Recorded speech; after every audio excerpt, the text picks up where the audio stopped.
J'ai pas préparé de diaporama, j'ai pas préparé d'intervention, et je vais m'inspirer de ce que j'ai entendu depuis ce matin, et je regrette vraiment pas d'avoir fait ce choix-là par rapport à ce que j'ai entendu depuis ce matin, et ça va me permettre peut-être d'apporter des éclairages dans mon propos qui collent avec ce que j'ai pu entendre ce matin.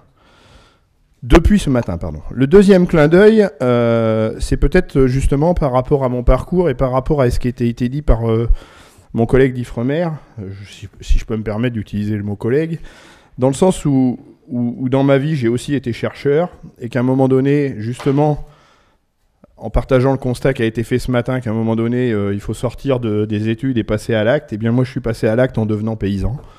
Parce que justement, j'ai eu besoin de sortir du concept, de la théorie, et mettre en application des choses que j'essayais d'expliquer sur le terrain. Et à un moment donné, j'ai eu envie de les vivre pour moi-même et surtout faire la démonstration que ce qu'on arrive à conceptualiser, on peut aussi le mettre en œuvre pratiquement. Donc ça explique mon parcours. Donc d'abord une petite carrière de chercheur, de fonctionnaire, ensuite paysan bio. Et pour aller plus loin et pour continuer dans la logique, un petit passage dans la vie syndicale et enfin une mission d'élu où je continue d'essayer de porter des convictions, où j'essaie de valoriser ce vécu antérieur. J'aime bien à dire que j'ai eu la chance de vivre plusieurs vies et j'essaie de mutualiser, de mettre en cohérence ces plusieurs vies pour essayer d'agir dans le champ politique qui me paraît être, avec le recul, le champ le plus efficace, si tant est qu'effectivement il y a la volonté, si tant est qu'il y ait le courage, si tant est qu'autour de nous, il y ait aussi une convergence de volonté, parce que parfois, et je le dis en toute sincérité, j'ai l'impression d'être un peu seul à prêcher dans le désert, même si j'ai 2-3 collègues qui quand même, de temps en temps, viennent me remonter mes petits oreillers. Le deuxième clin d'œil, c'est que je me sens bien là, parce que j'ai l'impression d'être comme il y a quelques mois, puisque on avait l'habitude sur les questions agricoles en région Poitou-Charentes de conclure des rencontres en binôme avec le DRAF Poitou-Charentes. Et là, je suis en Bretagne. Je suis pas vice-président de la Bretagne, c'est pas dans les tuyaux. En revanche, le DRAF de Bretagne, c'est l'ancien DRAF de Poitou-Charentes, et donc je me retrouve comme si il y a quelques mois on était en région Poitou-Charentes. Donc ça facilite ma prise de parole. Je me retrouve, j'ai des repères que je retrouve et qui m'étaient plutôt sympathique, puisque, soyons honnêtes, avec Martin Guton, je crois qu'on a réussi à travailler en bonne coopération, et je pense que, si je peux me permettre un avis, je pense que vous avez un bon DRAF en région Bretagne. On l'a fait exprès, Benoît, hein. C'est en prévision de ta venue que M. Guiton a été... D'accord, c'est déployer beaucoup de moyens pour juste faire venir le vice-président de la région Poitou-Charentes. Un dernier clin d'œil par rapport à ce que j'ai entendu ce matin. Donc je suis effectivement vice-président de la région sur une commission qui s'appelle Ruralité, Agriculture, Pêche et Culture Marine. C'est, pour tout vous dire, c'est moi qui ai souhaité que cette commission et cette configuration-là, parce que je suis issu d'un territoire où le lien terre-mer coule de source, mais n'est pas forcément toujours pris en compte, puisque je suis élu référent sur un pays qui s'appelle le pays Marennes-Oléron. Donc vous avez tout de suite compris le rôle que peut jouer la relation terre-mer par rapport à une activité que vous connaissez tous qui s'appelle l'huile de Marennes-Oléron. Et donc c'est pour ça que j'ai choisi les contours de cette commission. Mais ça m'a aussi amené à m'impliquer sur la question de l'eau et donc à devenir administrateur, membre du bureau même de l'agence de l'eau à Dour-Garonne, où je préside aussi une commission territoriale. Ça a été présenté tout à l'heure pour Loire-Bretagne. Effectivement, il y a des découpages territoriaux, il y a des commissions territoriales. Et donc, sur les commissions territoriales du bassin à Dour-Garonne, je préside l'une des commissions territoriales, qui est la commission territoriale Charente. Donc liée au fleuve Charente, vous l'avez compris. Et donc, je voulais revenir juste... Mais c'est vraiment un clin d'œil, je veux pas passer ma vie là-dessus. Sur le principe pollueur-payeur qui a été abordé ce matin, où j'ai bien entendu la démonstration du représentant de l'agence de l'eau qui nous a fait une démonstration qui est incontestable sur le côté confidentiel que peut représenter le budget d'une agence de l'eau, même si c'est des budgets importants par rapport au budget de la PAC, sauf que le principe pollueur-payeur, quand on commence à l'aborder sous l'angle de l'agriculture, si je me réfère au budget de l'agence de l'eau à Dour-Garonne, c'est l'agriculteur est contributeur du budget pour 5 ou 6% et bénéficie de 40% du budget si on intègre tous les coûts externalisés des dégâts proposés par cette agriculture-là. Donc on est très loin du principe pollueur-payeur, on est plutôt dans un principe de solidarité des usagers de l'eau qui viennent en solidarité d'un modèle qu'ils n'ont pas choisi, pire, d'un modèle qui sont plutôt enclins à condamner. Donc là, je crois, et je parle en tant que membre du bureau de l'agence de l'eau, et je suis pas en train de débiner les agences, comptez pas sur moi pour dire que les agences sont pas des outils très intéressants, mais dans la construction du 10e programme, permettez-moi de vous dire qu'on est encore beaucoup trop timide et beaucoup trop complaisant à l'égard de la profession agricole sur ce principe de pollueur-payeur. Mais ça n'était juste qu'un clin d'œil. Sur les préalables que je voulais apporter. Le premier, il y en a deux. Le premier, c'est que, je vous l'ai dit, je suis élu et agriculteur, puisque Julien a précisé aussi que j'étais agriculteur, donc je vous l'ai dit dans ma présentation, en région Poitou-Charentes, et je ne vais pas arriver ici en vous disant j'ai les réponses pour la Bretagne. Je ne viens ici que pour tenter d'apporter une logique de réflexion, une logique de construction, mais en aucun cas vous apporter des réponses toutes faites. J'ai l'humilité de penser que j'en ai pas les compétences et que vous avez sur vos territoires, et j'ai entendu une collègue élue à la région ce matin de Bretagne, j'ai l'humilité de penser que vous avez des élus sur vos territoires qui ont des approches dans leur réflexion qui sont plutôt rassurantes. En tout cas, ce que j'ai entendu ce matin m'a rassuré. Donc ça, c'est la première, le premier préalable. La deuxième, et là je retourne en région Poitou-Charentes, c'est que je vais traiter d'un sujet qui tourne autour de l'agriculture, de l'eau et de l'agriculture, du développement de l'agriculture biologique, mais préciser quand même que quand une région s'engage sur cette question-là, on n'est pas sur une compétence obligatoire des régions, on est bien sur une compétence optionnelle. C'est donc un choix délibéré des régions que de vouloir s'engager sur les questions agricoles, excepté, il y a une petite exception, et Martin Guton sait que je suis très attaché à cette exception-là, c'est la compétence de la formation, avec la compétence des lycées pour les régions, et qui fait que finalement, on a un petit levier dans la formation agricole, et je vous parlerai peut-être tout à l'heure un peu du travail qu'on a réalisé, avec mon ami Serge Morin, qui est un autre vice-président de région, enfin qui l'était, qui ne l'est plus depuis quelques semaines, mais parce qu'il est parti sur d'autres mandats, mais qui est un travail important sur la refonte des projets des fermes des lycées agricoles, où d'ailleurs la coopération avec l'État a été on ne peut moins fructueuse. Donc une fois que j'ai posé ces deux préalables, je vais essayer de vous expliquer rapidement, tout en essayant de rester connecté à ce que j'ai entendu ce matin. Comment est-ce que nous, en région Poitou-Charentes, puisque le sens de mon intervention, c'est la volonté politique. Alors, je ne sais pas s'il faut parler de volonté ou de cohérence. Il y a sûrement de la volonté, mais je crois que ce qui siège à notre réflexion, à la construction de notre démarche, c'est plutôt la recherche de cohérence. Et après, quand on a trouvé, ou en tout cas, quand à notre idée, on a atteint une réflexion qui nous paraît cohérente, effectivement, avoir la volonté de la porter jusqu'au bout. La première chose, c'est se dire, on va entrer dans une approche globale, et on va, dans cette approche globale, faire le constat de deux évidences qui vont sans le dire, mais qu'il est bon de rappeler. C'est que l'activité agricole n'est pas une activité qu'on pose au milieu de nulle part. Et donc ça nous emmène sur une approche forcément territoriale. C'est-à-dire que c'est une activité qui, et c'est des statistiques qui sont assez facilement disponibles, qui mobilise par exemple 70% de l'espace. C'est une activité qui impacte la biodiversité. C'est une activité qui mobilise des ressources comme l'eau. C'est une activité qui peut avoir un rôle déterminant sur la santé des consommateurs.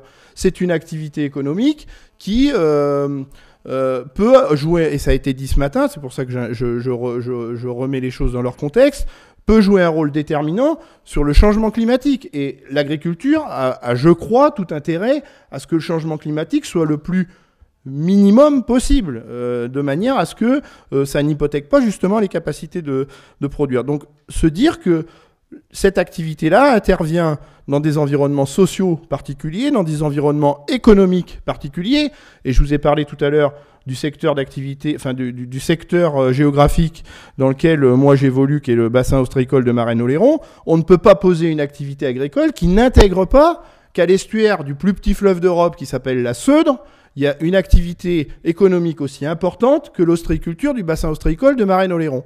Et pourtant, et là je fais le constat, et pourtant aujourd'hui on a une activité agricole qui s'appelle la maïsiculture irriguée, qui depuis 35 ans se balade en monoculture sur ce bassin versant, qui fait que c'est l'un des bassins versants les plus critiques de l'agence de l'eau à Dour-Garonne, avec un autre bassin de Charente-Maritime qui est la Boutonne, qui fait que cette maïsiculture règne sans partage depuis une trentaine d'années sur la ressource en eau, et qui fait que, entre autres, on trouve une partie de l'explication de la mortalité des coquillages sur ce bassin ostréicole. Peut-être le chercheur d'Ifremer me dira le contraire, mais malheureusement, quand je vois le débit de la Seudre au 15 août cette année, je me dis que ça peut pas être complètement anodin sur l'activité ostréicole à l'estuaire. Donc voilà l'exemple de conflits d'usage qui font qu'à un moment donné, quand on est agriculteur, on doit se poser la question de dans quel environnement on évolue, qu'il soit social, économique et forcément écologique, avec des entrées. C'est-à-dire que quand on est sur une approche un peu écologique, si on revient sur la question de l'eau, on est sur des approches vertueuses qui permettent de préserver la ressource. La deuxième logique, enfin la deuxième entrée importante pour une collectivité territoriale qui veut s'engager sur l'agriculture, c'est parler de l'accompagnement économique. Je ne vais pas vous refaire les chiffres de la PAC, même si parfois c'est bon de les rappeler, donc je vais le faire quand même. 57 milliards d'euros. 57 milliards d'euros, c'est le budget total de l'Union européenne, de la PAC dans l'Union européenne. C'est 43% du budget total de l'Union européenne, c'est presque la moitié, c'est dire si l'Europe s'intéresse à la question agricole. C'est pour la France 9,5 milliards d'euros, c'est-à-dire 1/6 du volume total pour les 27 États membres. On est 27 États membres, la France à elle toute seule, 1/6. Même si la contribution de la France va au-delà de ces 9,5 milliards d'euros. C'est pour la région Poitou-Charentes, et là je redescends à l'échelon du territoire sur lequel je veux apporter des éclairages, 660 millions d'euros. J'ai entendu ce matin 650 millions d'euros pour la Bretagne. On est sur des enveloppes à peu près, et je vois Martin Guton qui acquiesce, donc ça me rassure, mes données sont plutôt bonnes. Je vous invite à comparer ces 660 millions d'euros au budget de la région Poitou-Charentes. C'est-à-dire que je vous ai parlé tout à l'heure des compétences de la région. Les compétences de la région, c'est les lycées, j'en ai déjà parlé, c'est les TER, c'est le développement économique, par exemple. Et pour embrasser toutes ces compétences-là, le budget annuel de la région est de 685 millions d'euros. C'est-à-dire que, en caricaturant à peine, l'agriculture bénéficie sur ce territoire-là d'une enveloppe équivalente au budget annuel d'une collectivité territoriale qui s'appelle la région Poitou-Charentes pour fonctionner et pour développer son modèle agricole. Et où ça devient croustillant, c'est quand on regarde comment sont distribués ces 660 millions d'euros. Et là, si on revient sur la problématique de l'eau, on se rend compte que la majorité de ces 660 millions d'euros sont distribués sur le modèle agricole qui est exactement aux antipodes de pratiques agricoles qui seraient cohérentes pour préserver l'activité ostréicole sur l'estuaire de la Seudre, qui serait cohérente pour préserver la qualité des eaux potables sur ce territoire-là. Rappelez qu'on a fermé, par exemple, en 15 ans, 150 points de captage d'eau potable sur ce territoire-là, sous la pression de la dégradation de la ressource en eau, en nitrates et en pesticides issus de l'agriculture. Donc c'est dire le poids de ce modèle agricole qui, j'insiste, est soutenu par 660 millions d'euros par an pour développer ce modèle-là. Donc ça va poser, vous avez tout de suite compris où je vais en venir, ça posera tout à l'heure dans les perspectives le rôle que doit jouer la PAC dans le développement agricole. Et si je vous ai parlé de ces chiffres-là, et si je vous parle de ces chiffres-là à l'échelon de la région Poitou-Charentes, c'est vous montrer combien il faut qu'un élu ou les élus qui s'intéressent à la question agricole, à la question de l'eau, qui ne sont pas des compétences obligatoires, mais qui s'attaquent à une activité, en l'occurrence l'agriculture, qui est soutenu par autant d'argent public avec un budget aussi modeste que celui dont j'ai le pilotage, qui est lui de 11,5 millions d'euros. C'est-à-dire que je dispose d'un budget de 11,5 millions d'euros qui est pas du tout confidentiel. C'est dans un budget régional, c'est quand même pas tout à fait rien. Mais quand on le compare, et ça rejoint un peu les comparaisons tout à l'heure sur l'agence de l'eau qui disait nous les agences de l'eau on a un volume financier important, mais quand on le compare au budget PAC ça peut paraître confidentiel. On est exactement dans la même configuration, c'est-à-dire qu'on a 660 millions d'euros qui soutient le développement agricole, et nous avec 11,5 millions d'euros il faut qu'on essaie d'inverser des tendances lourdes qui elles sont portées par 660 millions d'euros. C'est ça l'équation que doit résoudre un élu qui pilote la question agricole ou qui pilote la question de l'eau en région Poitou-Charentes pour essayer d'inverser des tendances lourdes. Donc ça veut dire que il faut utiliser ces 11,5 millions d'euros avec un peu de créativité, avec un peu d'ingéniosité, avec un peu de malice, allez on va dire le mot, pour essayer de poser des grains de sable, c'est comme ça que j'aime bien le dire, poser des grains de sable dans la mécanique infernale soutenue par 660 millions d'euros, pousser des leviers pour engager des logiques vertueuses et faire qu'avec 11,5 millions d'euros, on tire l'ensemble des 660 millions d'euros vers ce modèle vertueux. Donc c'est ça la logique de construction de la politique régionale de Poitou-Charentes. Ça veut dire aussi qu'on a su, pour justifier les choix qu'on fait, mettre en avant des choses qui ne sont pas agréables à mettre en avant. On a parlé ce matin des coûts externalisés de l'agriculture. Je ne sais plus s'il est là, le monsieur du ministère de... Si, voilà. Des coûts externalisés de l'agriculture. C'est bien entendu sur les rapports de gens comme... dont j'ai oublié le nom, mais peu importe, de gens comme le monsieur du ministère de l'écologie ce matin. C'est bien entendu sur la base de ces rapports-là qu'on a justifié les choix qu'on est en train de faire. Et notamment sur les coûts externalisés de l'agriculture, et pour justifier le fait que est-ce qu'on peut continuer à soutenir un modèle agricole avec 660 millions d'euros qui, par ailleurs, va nécessiter que l'usager de l'eau retourne au porte-monnaie pour dépolluer de l'eau qui a été souillée par ce modèle agricole soutenu par de l'argent public. Donc c'est comme ça qu'on a avancé. Et donc ça nous a amené, et je vais aller assez vite vers des décisions concrètes qui sont assez emblématiques. Ça nous a amené, par exemple, à supprimer purement et simplement le budget aux chambres d'agriculture de la région Poitou-Charentes.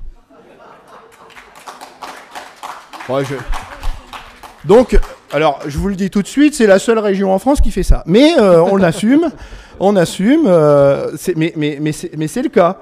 C'est-à-dire que l'exercice d'un élu, c'est de participer à un débat d'orientation budgétaire. C'est à l'issue de ce débat d'orientation budgétaire construire une politique régionale. Et sur la question agricole, construire une politique régionale agricole. Et donc, à un moment donné, se dégagent des priorités de ce projet agricole régional. Et donc, de ces priorités-là, on dit, bien, si nous, on a des projets, puisqu'on est dans la culture du projet, si on a des projets qui sont conformes à la politique régionale qui s'est dégagée de ce débat d'orientation budgétaire, eh bien, banco, on y va.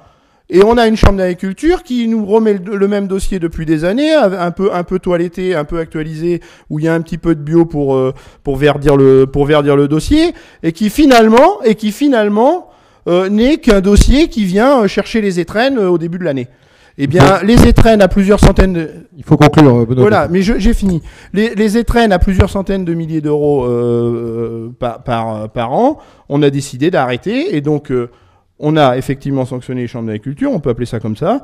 Mais on a aussi été force de proposition, c'est-à-dire qu'on a permis l'émergence d'un réseau qui s'appelle le réseau Impact, Initiative pour une agriculture citoyenne et territoriale, qui regroupe bien sûr AgroBio Poitou-Charentes, qui regroupe Solidarité Paysan, l'Association régionale pour le développement, je ne vais pas faire toute la liste, pour le développement de l'emploi agricole et rural, et qui fait que les CIVAM, je ne sais pas si je l'ai dit, et qui font que ce réseau-là porte le projet agricole qui est conforme au projet agricole que nous souhaitions développer. Et donc, au final, puisqu'il faut que je conclue, vous montrer que quand on fait ces choix-là, on peut développer des modèles vertueux, qu'on restaure, c'est-à-dire que c'est un peu une marche forcée, mais malgré tout, on restaure ce que moi j'appelle le contrat moral avec la société, c'est-à-dire que quand on touche autant d'argent public, Quand on est agriculteur, en tout cas c'est comme ça que je vis les choses moi en tant qu'agriculteur, il me semble qu'on a un contrat moral avec la société, on doit entendre les attentes citoyennes, on doit entendre que aujourd'hui le contribuable espère de l'agriculture qu'elle va préserver la biodiversité, qu'elle va préserver les équilibres, qu'elle va préserver les ressources et l'eau en particulier, qu'elle va préserver la santé et qu'elle va agir en direction d'un climat préservé. Et donc on remet au cœur du débat dans notre projet agricole l'agronomie. C'est un mot que j'ai trop peu entendu aujourd'hui, je suis désolé de le dire, mais on peut parler d'agriculture biologique, mais le mot-clé, c'est l'agronomie. On engage la construction de projets qui font que dans la formation agricole, on redécouvre ce que c'est que l'agronomie, notamment sur les projets des fermes des lycées agricoles. Et ça nous amène à nous poser la question de politique... de politique publique. Alors là, je me projette, hein, c'est-à-dire que dans l'actualité aujourd'hui, ça a été dit, et je pense qu'il faut le rappeler, qu'aujourd'hui l'azote est un produit chimique dérivé du pétrole. J'ai cru comprendre que dans quelques décennies, du pétrole, il y en aurait de moins en moins. Donc de toute façon, c'est notre responsabilité que d'encourager les agriculteurs à construire le modèle qui demain saura s'affranchir d'une ressource pétrolière qui va disparaître. C'est aussi la question de la PAC, je l'ai dit tout à l'heure et je conclurai là-dessus, c'est que la région Poitou-Charentes est l'une des régions qui réclame ouvertement la régionalisation des aides PAC, pas uniquement sur le second pilier, parce que régionaliser le second pilier, moi je vois le piège d'ici, c'est nous dire vous réclamez la régionalisation du second pilier, sauf que l'inconvénient du second pilier, c'est que pour avoir 1 euro de l'Europe, il faut d'abord mettre 1 euro sur le territoire national. Et moi je vois le piège d'ici, c'est qu'on va nous dire vous voulez la régionalisation du second pilier, bah mettez donc le premier euro pour avoir le second euro européen. Donc là il y a un piège, il faudra être vigilant, c'est pas sûr qu'il y en ait un, mais il faudra être vigilant. Donc nous faisons partie des régions qui réclamons la régionalisation du premier pilier, en totalité ou partiellement, mais à minima pour les 30% de verdissement. Donc voilà, je suis loin d'avoir été exhaustif. J'ai essayé de tenir un propos qui retenait les pistes qui ont été ouvertes depuis ce matin et essayer d'apporter des éclairages par rapport à ma propre expérience. Je vous remercie de votre attention. Merci.